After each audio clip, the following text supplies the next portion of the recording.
Welcome to the Köie Jutud podcast, Thalia Hel. Thalia Hel, yes. Thank you for Yes. having me. Fantastic name. Well, it came accidentally somewhat, but also with a little bit of thought. I wanted a name that is similar to my regular life name. So my name is Natalia Sorokina. I'm not hiding that. And I wanted something similar. Mm-hmm. So then I started researching and I found the 9 muses, and there's a muse, Thalia, and she's in charge of comedy and poetry, which doesn't really have anything to do with me, but she's described as joyful and flourishing. Mm-hmm. And I'm like, okay, I like the sound of that. And the Hel part came as a surname from back when I was kind of in a family of Flame Hel, but his surname came from goddess Hela from Norse mythology. So again, the goddess, the ruler of underworld. So underworld, muses, inspiring people, being in charge of dark, concealed places. Makes sense. That's a big story there. Like, And I think it sounds nice. definitely, it says a lot. Yeah, even after we had some sort of falling out with Flame, we're not really associating anymore. I decided I'm not going to change the surname because I like it, and yeah, fuck it. Mm-hmm. Yeah, fuck it, exactly. Now it's mine. Yes, it belongs to me. I take it. So who are you? Who am I? Mrs. Hel. Yeah, I'm a sex and kink coach and a professional dominatrix, sex educator, event organizer. Mm-hmm. That's probably most of it right now. Sounds fantastic. It's we were just a couple of days ago discussing this, like the best job in the world is dominatrix. It's men pay you to come to clean your house. Well, if that would be so easy and true all the time, then it would be the best job. But I'm not saying it's not great, but I think there are better jobs, and like a good contestant for the best job in the world, the penguin pick upper. Yeah. People who pick up penguins when they fall. Or somebody on the beach in Maldives who turns the turtles from the bed. I think that sounds a little bit more relaxed, and but everybody's different, and I like what I do. It's just the dominatrix, I think, as a work is not understood completely. So what you mentioned is the stereotypical, one of the stereotypical notions and how people perceive, but they don't see that you are your own social media marketing person, you're your own entrepreneur, you're your own everything. Basically, you do the work, you do the setup, you do the marketing, you do the advertising, you do the accounting, you do everything. So sometimes it can be too much, because I actually would like to just do work with people and everything else delegate to someone else, but probably it's going to happen a little bit later. Yes, I totally feel you. My main job is nude art photographer. So to everyone, it seems like the best job in the world. Right. People come to me, take clothes off, I take pictures, and my life is happy. Yeah. But behind it, there's like hours and hours of photoshopping, and then like you said, like marketing and preparation, cleanup, post-production. Yeah. Yes, and to get to this place, it's like I love my job. I'm not like whining, but it's the best. But behind the scenes, there's like lots of different different things that go into it. Or even if I do my if I do shibari as a job, it's like practicing every day this art of shibari. Mhm. So it seems fun when I tie other person up, but to get to this place, to be good at it, Exactly. a lot of work goes into it. Yeah, so it's practice, it's courses that you go and pay money for, whether it's photography, Exactly. shibari, or domination, whether it's online or offline, you pay, you learn, you buy books. What made you fall in love with this kink? With kink, when I look back, so I think there was this fetish aesthetic that drew me long before I got seriously into actively practicing BDSM. And I liked all the corsets and stockings and high heels that were in fashion and photography and nude photography. I think I was since I was 15, maybe even earlier, I was in love with this fetish model, Masumi Max. She passed away sadly last year at a very young age, and she was just amazing. It was, like latex dress, posing as a vampire lady, or pinup couture, or just lingerie, boudoir photography. So and then she did performances with fire shows, and so something like that. And so there was always interest, but there was no information to do it consciously and aware. So with my partner, when I was married, we would just go to the sex shop and, okay, this looks weird and interesting. Let's buy it. Let's try it. But we didn't practice it with, consent, negotiation, actually talking like, what do we want to do with each other and why? So sometimes it led to miscommunication and more bad things than positive outcomes. And then at the end of my marriage, I started getting back kind of into my own sexuality, again, learning more about sex, reading blogs, taking webinars. And by that time, it was like 2017, 18. There were a lot of mentions, like a lot of bloggers mentioned kink activities. So it was not only about sex toys and relationships, but it was also, we went to this kinky party and I tried shibari, or at this party there was a flogging and spanking, and then there was this, and then there was this. And I'm like, okay, this sounds cool. Now it's actually out there, available for people. And I wanted to go. I was in online communities, and I wanted to go to St. Petersburg and to Moscow and to London, and I think somewhere else, Berlin, of course. And it just didn't happen. But I got to Riga Fetish Weekend, which was in 2019. There were workshops and a party, and I went looking for sex positive people because I just wanted to meet the community that is positive about kink activities, BDSM, and just sex overall, like just talking about it, talking about polyamory. And I met kink community of Riga, and they turned out to be very sex positive. But where are you from? I'm from Latvia. From Latvia. All right. Yes. All right. Yeah, we didn't mention that. Yeah. So I don't know much about you because you're a fresh one here. I'm a fresh meat, yes, in Tallinn. In Tallinn, yes, yes. Yeah. Not so in this world. I'm from Latvia, born and raised, and I was and am living there. But recently, I bought a club here. Yeah. We're gonna get to that, but so the first real, let's say, fetish BDSM event, full-on weekend, was in 2019, organized by the local community. And after that, I tried some workshops, and it was amazing. And I like how normal it was for people to just try new things that are somewhat sexual, but not necessarily like explicitly sexual. And I joined the community, and I started to go to munches, to parties. It was not enough for me. So eventually I started to just organize my own and share what I learned with others.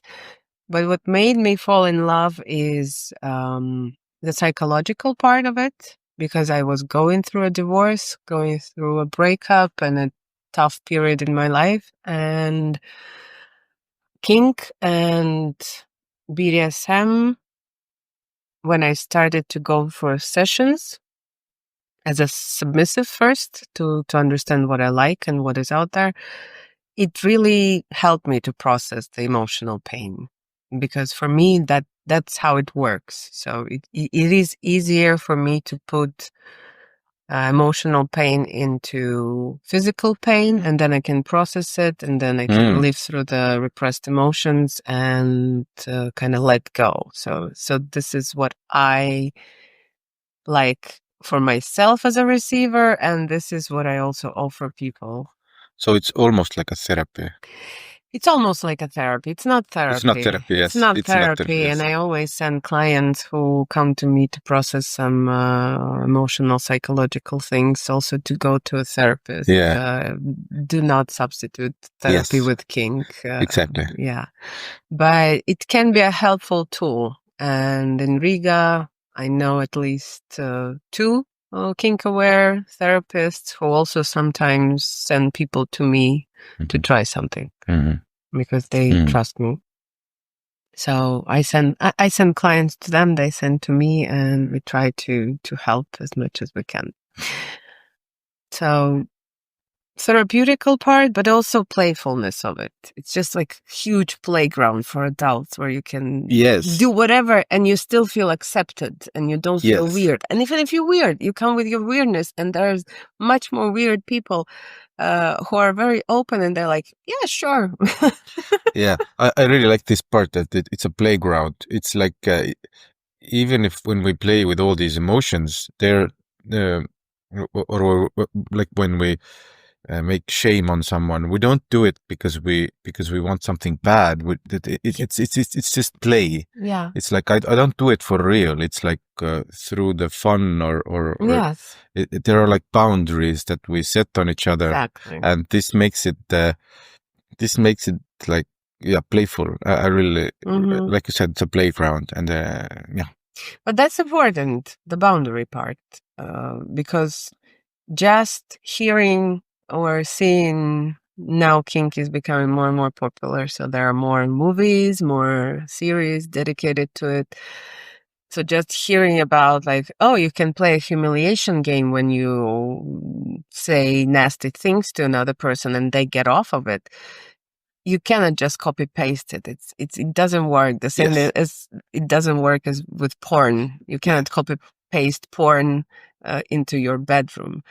So you have to understand that there's first consent. So we decide that we want to play with each other, whether it's we met somewhere, we are in a relationship already, we have been living together for 15 years and we want to try something new.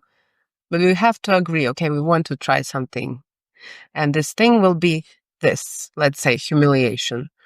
Because, for example, I was humiliated in high school and I have some not very positive things about it, but I would like to rewrite it. And again, here I need to put a remark. Not always kink stems out of trauma or some, I don't know, bright experience in your past. Sometimes you just read something in a magazine and like, this sounds curious. I might get more aroused with this and I want to try. So not necessarily trauma underneath. But let's say, somebody told me I was ugly in high school and now I want to rewrite it as a positive experience in my life. So with a trusting partner, we talk about it like, let's try this. Yeah, let's try this. And in a safe environment where I feel safe and my partner feels safe, in a negotiated boundary. So how much we do it, which words we use, what comes with humiliation. Is there some kind of like, do I touch your body? Do I not touch your body? How do I touch your body? Are there some kind of tools, toys, ropes, for example, involved or not? Is it going to lead to sexual play potentially or not? Like, where does it end? Because for some people, kink practices are separate. For some, it's like foreplay and then sex. For some, it's like all sexual and a mixture in between. So we consent, negotiate, and then we play. Then it's fun. Mm-hmm. When you just, surprise your partner on the first date, Yeah. It's not wouldn't be nice outcome. No. true. But for you, what's the difference between kink and fetish? Kink and fetish. I still like the definition one of my friends gave at some other podcast we were talking, and her name is Linda. She's living in Berlin, and she said, well, kink is something, let's say you're having sex and you hear your neighbors start having sex as well. And you notice that you get more aroused, like that you like that you hear them also making sounds. So that's kink. Fetish would be you sit in your bedroom next time and wait for neighbors to start having sex so you can start having sex because you need them to get aroused. So, and it's not only that, but the difference probably is this stronger fixation or stronger need. So kink can be whatever nowadays. It used to be everything that's not penetrative sex to conceive a child. Nowadays, your kink might be my vanilla, my kink can be your vanilla. Yeah. So somebody gets aroused in, what do they say in pet life? Being bathed in red light and yelled at in German. Yeah. So for somebody, that's a kink. For somebody, it's like a fetish. I want to have sex in a circle made of bananas. Yeah. Whatever. Yeah. It can be anything. But fetish probably is something stronger. Mm-hmm. So like, yeah, I can have regular sex and I can watch porn and masturbate and I can fantasize. But I prefer when I'm in leather with my partner. And then it's like full on arousal and pleasure and moods. So tell me about your powers. Powers. I don't know if I have powers.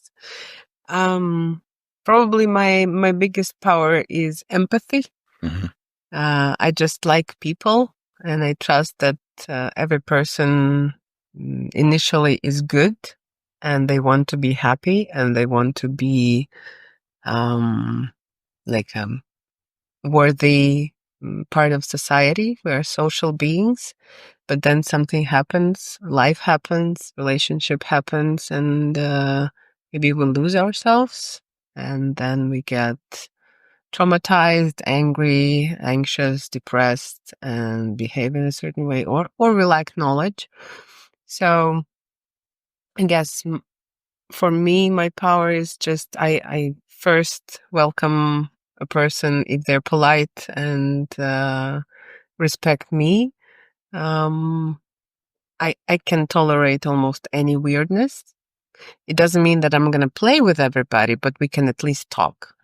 And maybe another power my friends always mentioned in the beginning, before I started the sex coaching career. They said, it's so easy to talk about sex with you. Like you should do it professionally. I'm like, is there something like a profession? So yeah, listening to people, accepting them as they are. Yes, that's definitely a good thing because I've noticed in the kink community, there's like all kinds of very different people. And it is, if you come out with your kink, you are bit vulnerable. Yes. Yeah, but it's it doesn't come just on its own also. I mean, there's something internal that I always had, and then knowledge helps. So for example, I think I have some prejudices and some programs that society imposed earlier, what is okay, what is not okay.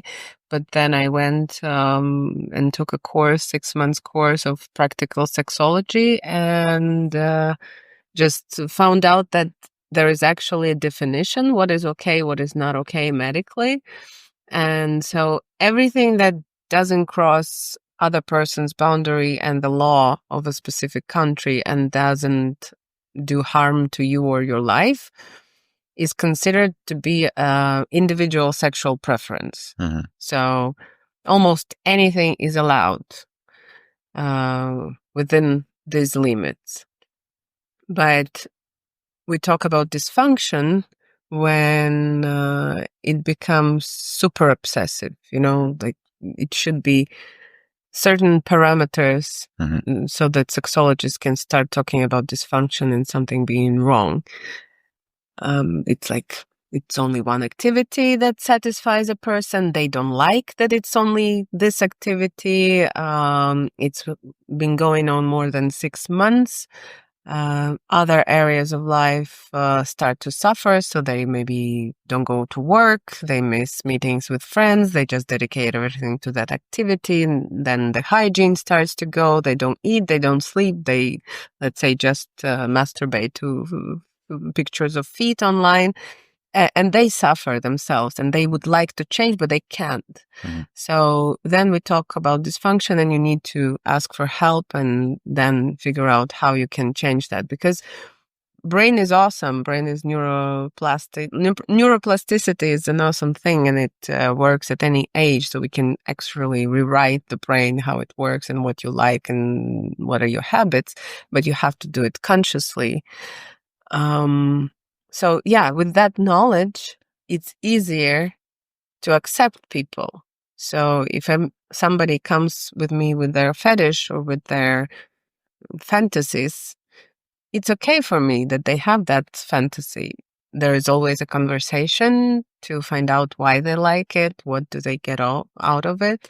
It doesn't mean that necessarily I'm going to agree to a session or to a playtime or we're going to become best of friends. No, but sure, you do you. And as a kink coach or a sex coach, our role usually is to find ways. Let's say people don't understand. You mentioned stockings. So, for example, people have been living together for 5 years, and then wife, let's say, finds out that her husband likes to wear women's underwear and stockings, and for her, maybe it's very new, unusual, and shocking, and maybe she identifies it wrongly, that women's clothes means that he wants to be in a women role or become a woman, or maybe he's gay and all that nonsense. But you have to talk with the person in front of you and ask him, like, why? Yeah. What do you like about it? Do you like the sensation of it? Do you like how it looks, how you look in these clothes? Do you like the role change? And then sexologist, sex coach can be a helpful person to try and suggest, inspire ideas how you can integrate it into relationship. Yeah. About the sweet stuff and kink, what are your favorite ways to play, and how do you yourself have fun in this field? How do I have and fun? Examples, please. Examples, please. Okay. How much time do we have? Don't worry about it. Well, at least 40 years. So I like to call myself sensual sadist, but I'm definitely am a sadist, and I like people who enjoy receiving pain. And that can be anything from painful ropes, which have been becoming more and more part of my play lately, because it's just so easy, effective, and so fun. Yeah, it's a wonderful tool. So it's so effective, it's so practical, and I'm a very practical person. So anything that doesn't require like a lot of effort from me, but gives me the reaction, because again, I'm a reaction junkie, reaction junkie. I like to see the reaction from the person I'm playing, but I do enjoy, let's say, softer play as well. So all the sensory, and I'm all about the body. So I even in sessions, in professional, in personal, I don't do much of like mental BDSM. Somehow it can be there, but if a person, let's say, asks specifically for that, I most probably will say like, it's not my thing. It's not my specialty. So I like to get hands-on approach. That's my approach, because I'm very tactile, and then I like to feel how people react. So I like ropes. I don't ever say that I do shibari because I don't have time to practice it enough. There are more experienced people who do it better than me, Alina being one of those. So I never felt like I actually need to do it, but I like it. So I play with ropes, but it's mostly chaotic ropes and it's all floor work.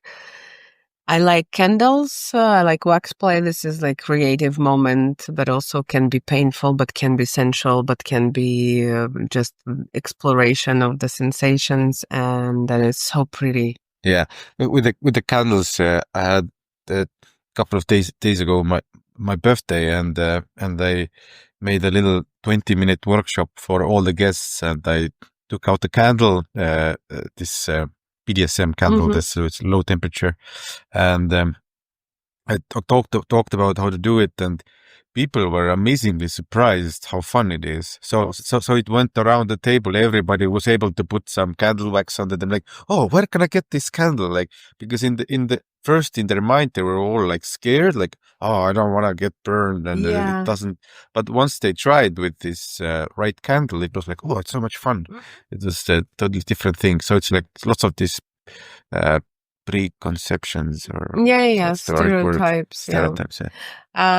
So wax play is still a big part of my play, and I fell in love with it in the beginning, and then I started doing my own candle because I was buying from the girl in Moscow, and she's still the best. Mashkos candles are still the best, but it's very difficult to get them after the war started. So I started making my own, and that turned. Oh, you make your own? I make my own. Okay, so tell us where you can buy your candles, because lots of people asked where they can buy candles, and I didn't know. Well, I sell them in sexystyle.eu. That's a sex shop chain from Latvia, and I sell them on my website. All right, I'll put it in the description. Okay, yeah. What else?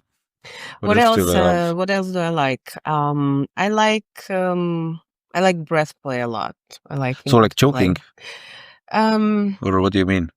All sorts of breath play. So choking with a hand, I prefer hand over mouth and nose. I do teach classes on how to choke on the neck, because I have this workshop, kink trifecta: choking, spanking, hair pulling.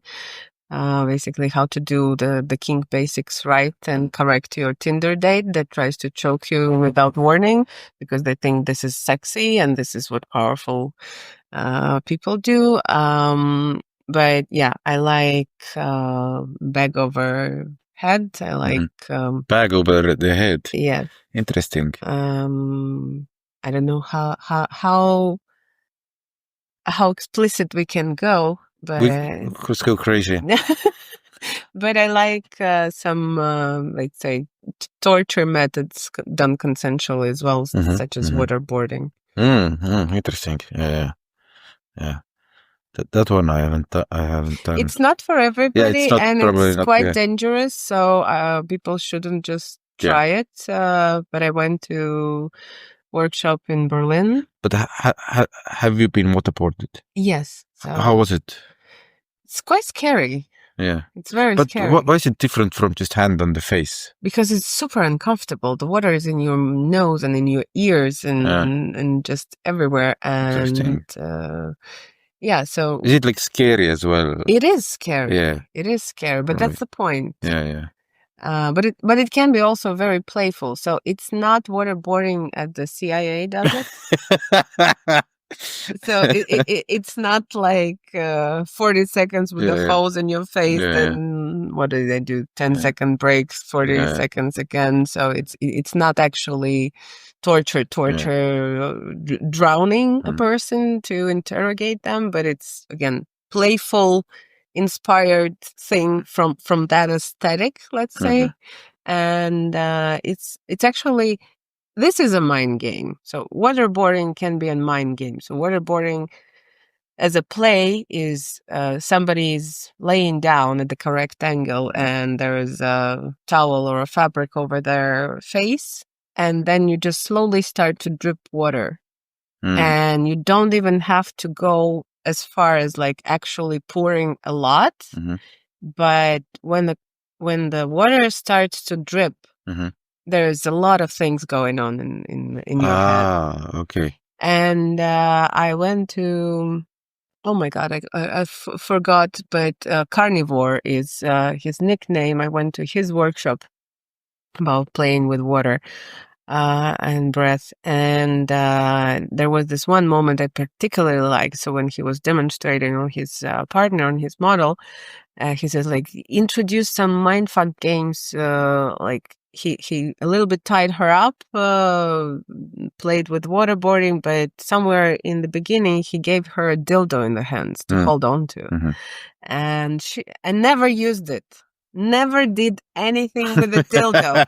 But she was telling us also after the play, she's like, and from time to time, I'm trying to breathe and I'm trying to like process the sensations and the pain and the playfulness and the positions. And then from time to time, I'm always coming back. When the dildo, what is he gonna do with the dildo? Why am I holding the dildo? Like, what is gonna happen? And nothing happened. But this one, like focus point. Yeah. But this is really interesting. I really like this. I hope I'm gonna take this with me. Steal it. Steal it. Yes, like the psychological play. Like you just so the thing is there. Like. Yeah. Or you put something on the table, maybe you negotiate like the tools that will be used, or somebody comes for the session and you just place a pineapple on the floor together with the ropes, and then like, okay, I'm not gonna ask. Yes. And it can be at least a conversation starter, but so. Impact play. Recently, I have been using more canes than floggers, but I really like to spank with my hands again. You like hands? Yes. All right. Interesting. I do like spanking because with then hands. you get to feel it yourself as you well. You get to feel it, and I also think that there's nothing better than hands. Okay. I wish I would. Like the first upgrade I'm getting when we get to like all the bionics stuff, I'm getting myself 8 hands, like I'm gonna be an octopus, and if I can get them to transform into actual tentacles, it would be great. Right? Imagine what you can do. Yeah. Slap on someone with the octopus. Yeah, and then all octopus the whip. orifices you can go into simultaneously. But yes. I like spanking with bare hands, but I, of course, can do it as much as I can, because you get bruises on your hands when we do kinky raves and you spank people for 8 hours. After that, you're like, oh, I didn't know you can get bruises on the insides of your palms. Wow, okay. But it's still fun. But I'm a switch in real life, so I'm a sub and dom in personal relationship, and I'm also masochistic, so it works. You hurt others and you hurt yourself, and everybody's happy. Yes, being a switch definitely gives an advantage that you get to know the both roles. You understand how to be a bottom and how to be the top. So I myself am a top, but every now and then I experiment with the bottom thing just to understand what others feel. And sometimes people are just doms or submissive, and that's totally fine. Like there's no one right way to do it. But at least when you're learning let's say, impact play and techniques, I do like when dominant people try on themselves and actually understand what the sensation is, because sometimes you can get a tool, even like a crop or a cane, and you think like, okay, so how painful that can be. And if you don't try, you have no idea. Yes. Because everybody is so different and sensitivity is different. So at least some baseline to understand the tool. Yeah. But which is harder for you, or was more challenging for you, being a dom or being a bottom? Right now it's definitely challenging to be a bottom. Because the more I dominate, the less I am trusting another person to dominate me, because I get all control freak and picky. So as I explain it, it's okay for me. Let's say you and I met and we hit it off and we decide to play. So if you come to me and say like, yeah, I'm a top, but I also sometimes try as a bottom and I have this and this experience, but I'm always learning. Do you want to play together? Yeah, sure. Let's play together. But it's, like this horizontal equals approach. And then we play, and maybe I don't like something, or I notice something that maybe I do differently and I would like to be done differently. So we can communicate that and evolve.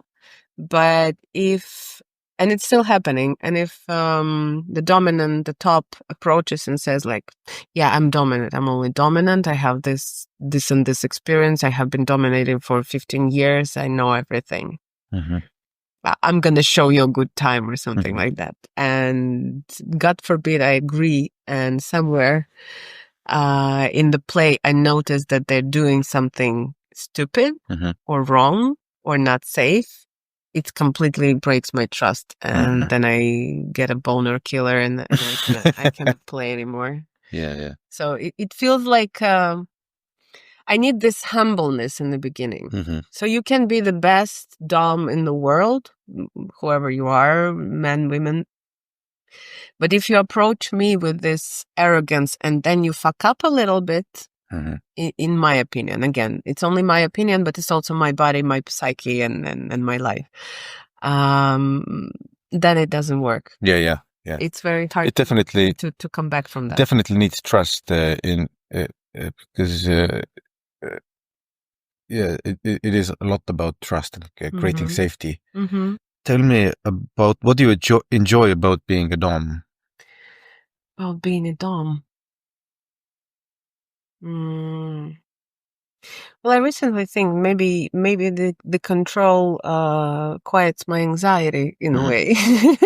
So when I'm controlling, it's a quiet, calm space. But it's not only that, of course. I do enjoy the reactions. I do enjoy the trust that people give me to play with them. Sometimes in a way that is, well, all BDSM is dangerous to a degree. It's never going to be a safe, just super easy thing.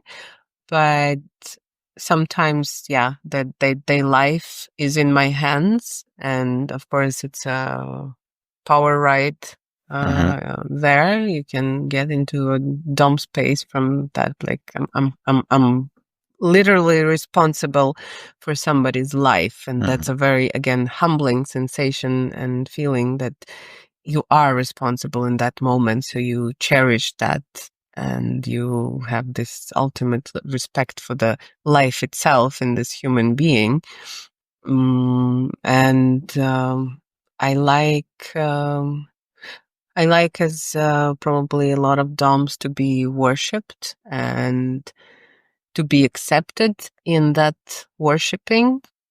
I overcame a lot of insecurities, my own insecurities, by becoming a dom, because when somebody is getting off and just like is in heaven while sniffing your stinky feet after you have been running in the dungeon for an hour in sneakers to get that smell that they like, Yeah. or they lick your armpits, or they just like, yeah, give me more pain, I'm in heaven. it's very hard to be self-critical because it feels like disrespect. Like if so many people get off on like part of your body, and again, okay, you're being fetishized, but I don't mind that. You kind of decide like, okay, if they like it, why I am picking on myself? Like why I'm thinking that something is wrong with my looks or with my body or something else. So yeah, I like that, and again, the playfulness.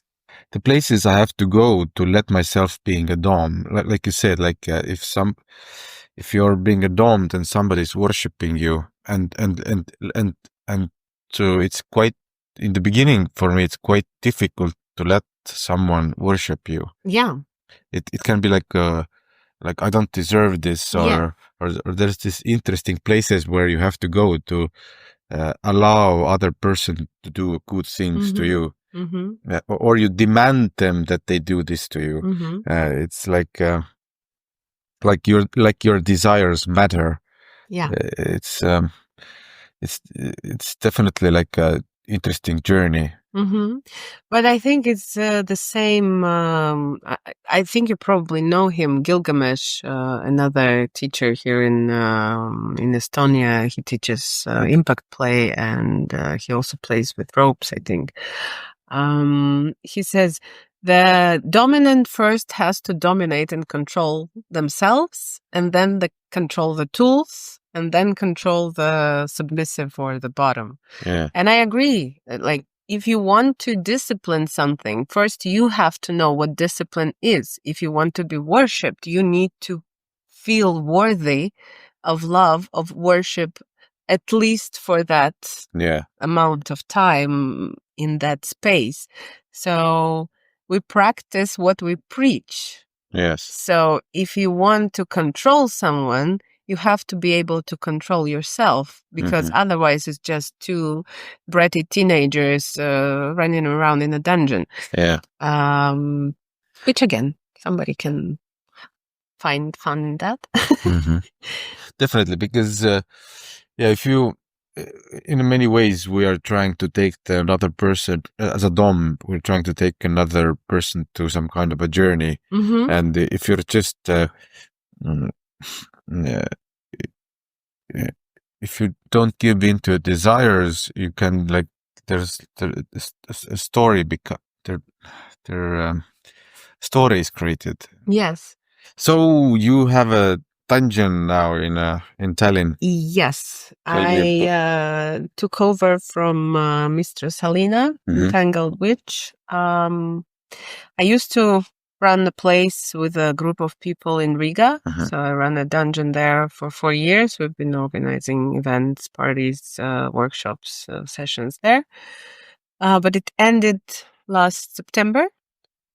Didn't work together with the owner anymore, and our group of our team kind of disassembled. Everybody burned out a little and moved on to individual projects, but we still collaborate from time to time. And Alina I met, I think, in 2023, and she invited me to come here and organize a party together. And I wanted to see the space because it looked very cool, and she put a lot of work in it, creating the space. And I came, and we became friends and really liked each other and working together. And I have been coming like a year and a half, doing parties, sometimes together, sometimes just visiting and giving workshops. And then last year, she kind of said, like, okay, I feel like I'm tired from the managing role, so I would like to let go of that. And she suggested that maybe I want to take over. And I was looking for a space. Well, I was looking for a space in Riga, but I found one in Tallinn, and I really like Kultus. Like, it's awesome. Like, she made it really awesome. Indeed. It's beautiful. It has an aesthetic. It has a style. It has a vibe. It's nicely equipped. So I didn't want it to go to anybody else, and also I didn't want it to close, so I did my best to find an opportunity to take over. So yeah, Great. continue the good work. Yes.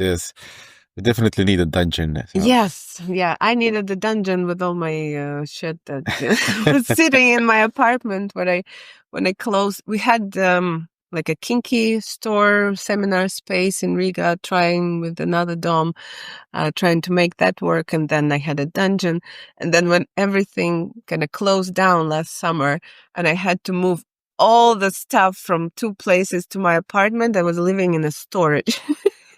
So now a lot of my toys and things are here, and it makes life much easier. And Alina is still doing her events, and we're gonna do parties together. So, she's still around. She's no, she's still around. Yeah. Just you are the boss now. The boss now. Yeah, Mother Superior. We decided that I'm the Mother Superior of Kultus Club, and she's High Priestess. All right. Wonderful. Still running it as a temple. So what do you do there, or what kind of events do you have there for new people? Well, I think the event program is going to evolve, but for now, I want to have 3 types of events. So it's going to be like a play party that's available for newbies, for everybody to just come and use the space, use the toys, bring your own toys, try them in a safe environment with new people. And then going to be some kind of a little bit like, let's say, next level kinky parties when it's a theme, a dress code, a stricter dress code, and maybe it's a femdom event, maybe it's like hospital asylum, maybe it's a fantasy play, so thematic ones. And then I want to do SM events with more extreme practices. What? SM. So sadomasochistic parties where more extreme party practices are allowed under supervision. So CNC, for example, we don't allow CNC so much, or breath play, or knife play at regular play parties, because I don't want newbies to think that this is only what BDSM is. And super intense impact play also is not usually allowed at like beginner-friendly play parties, because everybody is so different and kink is different, and I want people to be able to enjoy just coming in fetish outfit and enjoying the atmosphere without necessarily witnessing somebody like processing very intense emotions and maybe something that they are not into. So 3 levels of parties. Alina is doing all the shibari workshops. We did Kink and Draw came for the Valentines, organized their event. I'm doing all sorts of events that I was doing in Riga. So this Saturday there was a neon love dome. I'm obsessed with UV light, black light aesthetic. So it was whole neon space with body painting and wax play. Yeah. So also neon glowing and neon shibari ropes. People liked it. I'm gonna bring in April my friends from Vienna and London. We're gonna do a liquid love. We did one last year.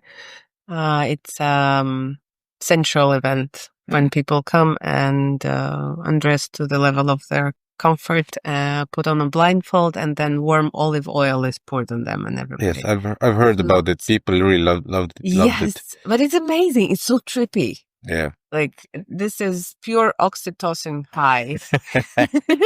Yeah. Whether you come with a partner, you stay like in your own space, just touching each other, or you just come on your own and you touch yourself, or you explore touching other bodies, and it's non-sexual, then like it's sexual, but it's not explicitly. There's no penetration at that party.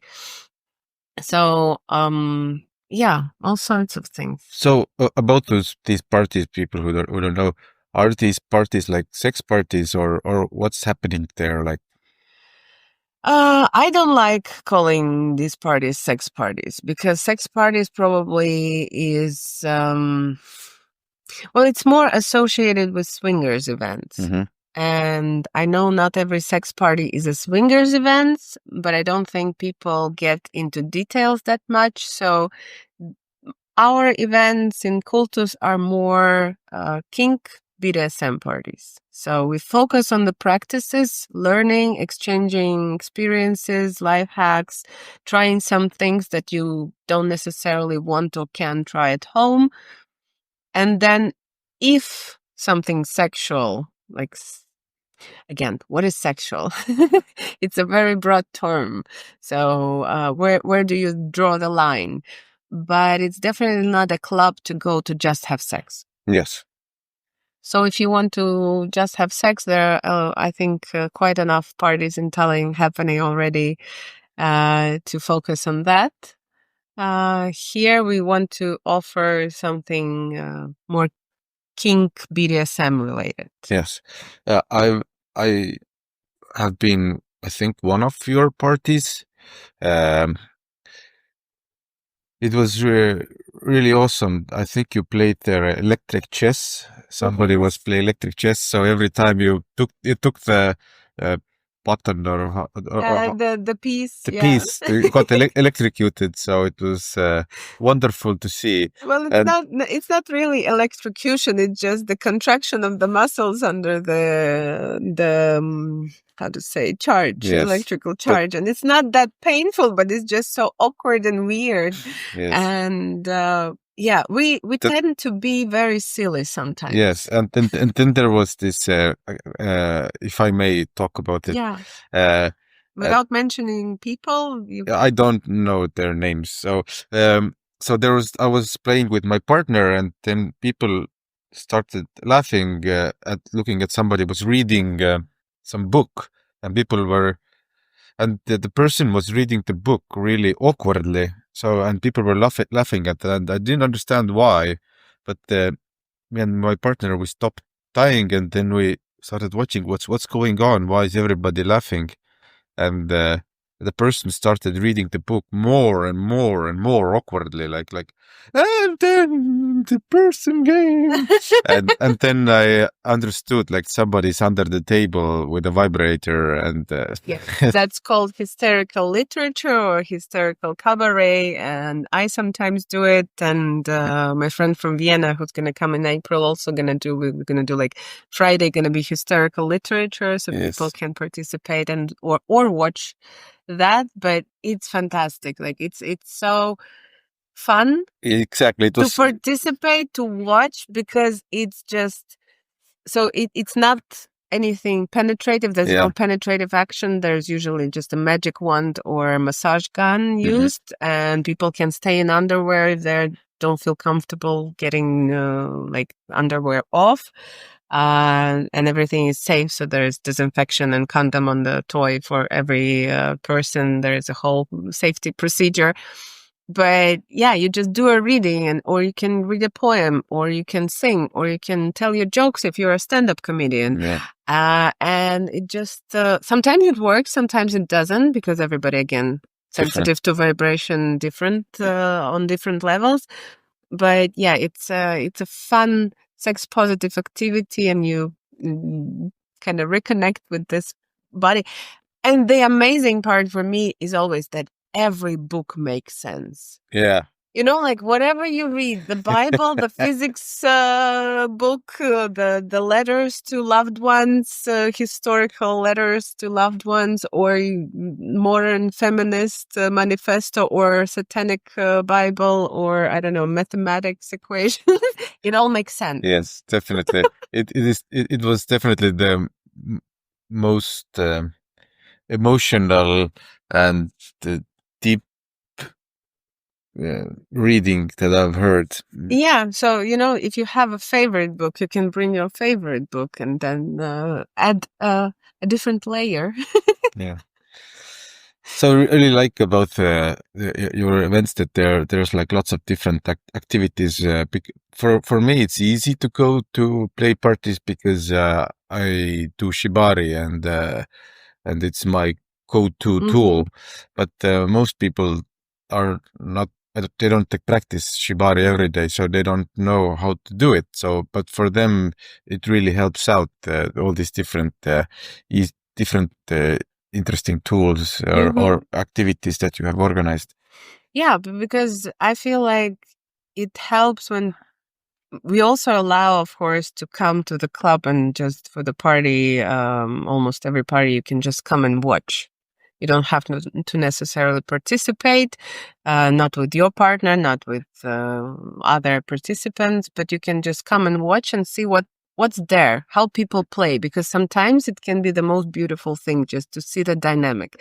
It doesn't have to be anything painful. It doesn't have to be anything intense.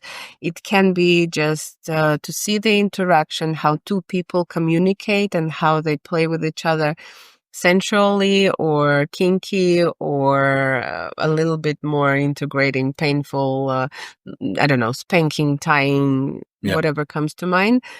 And just see that and thinking, okay, I never thought of that. Like you can use this tool or you can do this in this way, or how beautiful this changing of roles can be and how aesthetic it can be and how the negotiations go. So just seeing how other people do it or what ideas they come up with how to use the tools. And I'm a hoarder, so like I like I like weird toys. I like weird tools. I'm still waiting to for Lidl to make me their kink ambassador because I use a lot of shit from Lidl in my kink practices.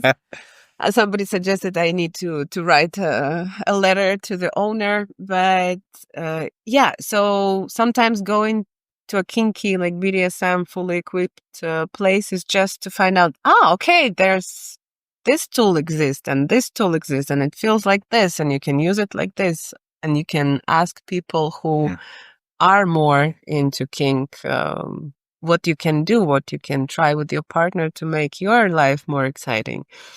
Because the relationship thrive on diversity. Yeah. And the more ways how to feel pleasure, the more we find out, the easier it is to tap into that pleasure. Yeah, talking about partners, you as a kink educator and the Reverend Mother, Mother Superior, Superior. What kind of you've certainly met people who are first time there, and then you meet them like maybe like a year later, or have you? How does kink change your relationship? Kink change relationship, or what effect does kink have on a relationship? I think if people practice it correctly, so with respect, consent, and negotiations, and it's not necessarily just kink, anything you try together. If you do it consciously, then it brings you closer because, like we started the conversation about accepting the weirdness, the unusual part, the fetishes of another person without judgment. This is what we are all looking for. And we still look for it even if we are 5 years together, 10 years together, 50 years together. We still want to find new ways how to feel excited about your partner, how to choose your partner, but also feel something new. And kink can be that place. I received a very heartwarming review about the Saturday party. There was a couple and they wrote me that the space, the atmosphere, the lights, this experience created a very good environment for them to connect in some new way. And they're not a couple who lack connection. They seem very, like into each other. But they wrote that they again leave Kultus with very nice memories. And I think kink does that.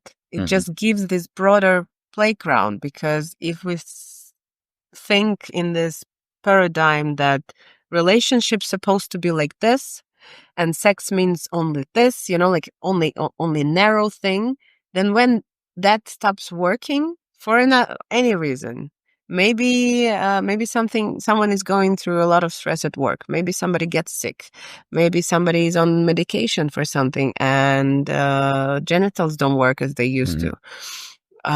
Or you just change with time and your libido changes and you think it's the love gone away.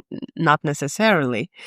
So when we broaden the spectrum of what we consider being a relationship, being intimate with your partner, being playful with your partner, how you can interact with each other, what is pleasurable, normal, and good for you as a couple, it just gives you more freedom to be yourself, express yourself, and also get to know each other and you again and again and again. Because maybe you have been into leather and latex and heavy SM for the 15 years of your marriage. And now you discover, okay, we're going to go into more sensual things and I want to paint on you, or I want to do wax play on you, or I want to go into sensual ropes. Because, for example, here, a lot of people are into ropes. A lot of people do ropes, and you go to any party and there will be ropes. Yes. We went with Alina to Netherlands, to one of the very famous dominatrix Manita party, and almost no one had ropes. One couple used ropes. Everybody else was whips, chains, paddles, strap-ons, everything, but not ropes. So you see, like, and tastes change, and scene change, and bodies change. So older men get more into CBT. CBT. Cock and ball torture. Okay. Ooh. Not cognitive behavioral therapy, no. Which is good as well. Everybody should get into that from time to time. But yeah, so when you're young, you maybe not don't feel safe or don't have the same sensitivity. You don't want to get kicked in the balls, and you want maybe to plan healthy children. But when you're 50, 60, 70, and you're kind of like, okay, my sensitivity is lower, and I don't worry about having problems with conceiving, why not experience sensations there? Definitely. Interesting. So let's say people want to start experimenting with the kink, or want to put their first toe into the kink world. What would be the first step? What would be the first step? The simplest one would be still BDSMtests.org. Filling out the test together, talking about it, thinking about it, what practices spark joy, what are not interesting to you, and just have an overall idea what is out there. And then maybe trying 1-2 things and see how it goes. Maybe coming to, I don't know, me or other kink educator to you. And to ask how they can do it safely, because sometimes people come to talk, sometimes people come to a teaching session. So we try some tools together so they can figure out what may be up their alley. Or coming to a party is not the first step, definitely. But coming to a munch and meeting other people who are into kink and asking their impressions and just talking to them and see how they practice it. What kind of workshop be like also one of the first steps? Workshop might be, yeah. So, for example, the same that I mentioned, kink trifecta, so the basics. People very often they're surprised, like they think when they go to a kink workshop, the main thing that people are surprised how normal it is. How it's like a completely normal workshop without any crazy stuff. But it's the same thing that also you asked me how I fell in love with kink, and probably that was one of the moments. So at that first fetish weekend in Riga, Ari Denaro from Berlin was giving a workshop on spanking and flogging, and it was 20 people standing around the room in couples, paired up. Most of them haven't met before this event, and they were just switching and standing with their pants down and spanking and flogging each other. And everybody felt really normal and really calm and safe. And there wasn't this vibe that, ooh, naked butt, somebody's doing things to a naked person. So everybody could just be a human being without being objectified as a sexual object instantly. And I think that in kink can be very liberating because you can feel something without necessarily the expectation that someone is going to try to penetrate me or I need to penetrate someone.